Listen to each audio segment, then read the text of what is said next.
खून से सने हुए कपड़े और पुलिस थाने में एक शख्स पहुंचा, कहा साहब मुझे गिरफ्तार कर लीजिए। पुलिस भी हैरान। पुलिस ने पूछा किस मामले में तुमको गिरफ्तार करें। उसने बताया कि साहब मैंने अपनी पत्नी और 7 साल के बेटे की हत्या कर दी है, मुझे गिरफ्तार कर लीजिए। पुलिस ने कहा कि कहाँ है तुम्हारी पत्नी की लाश। तब वो उसको अपने घर ले गया। ये मामला हरियाणा के सोनीपत के एक गाँव का है, शमशेर इसका नाम। पत्नी का नाम कुसुम था। अपने घर पर लेकर पहुंचा पुलिस को। वहां पर पुलिस ने देखा एक महिला की लाश जो कि इसकी पत्नी थी, और एक 7 साल के मासूम बच्चे की लाश भी मौजूद थी। महिला का कत्ल किसी धारदार हथियार से किया गया था और बच्चे की जान गला दबा करके ली गई थी। पुलिस ने शमशेर से पूछा तुमने अपनी पत्नी की हत्या क्यों की।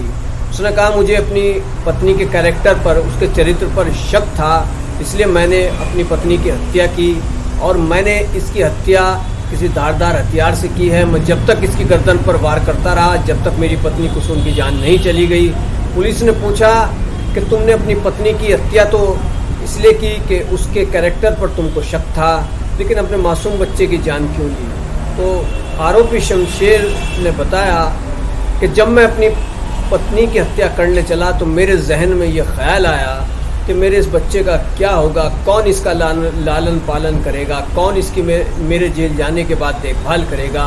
इसलिए मैं सबसे पहले ऊपर गया जहाँ पर मेरा बच्चा सो रहा था। मैंने अपने बच्चे का गला दबाकर कत्ल कर दिया। उसके बाद मैं नीचे आया और कमरे में जाकर के किसी धारदार हथियार से मैंने अपनी पत्नी के गले पर वार किए, 6 या 7 वार किए, और जब तक वार करता रहा जब तक कि उसकी जान नहीं निकल गई। पुलिस ने आरोपी शमशेर को गिरफ्तार कर लिया है, लाशों को पोस्टमार्टम के लिए भेज दिया है। बेहद अफसोसनाक है ये मामला कि किस तरह से एक शख्स ने अपनी पत्नी और बेटे की हत्या कर दी। क्या इस समस्या का यही हल था?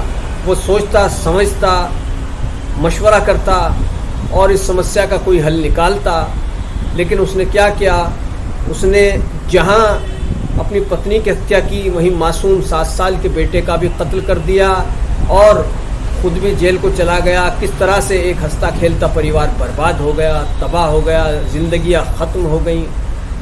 कीजिए चैनल को सब्सक्राइब, वीडियो को लाइक कीजिए। धन्यवाद।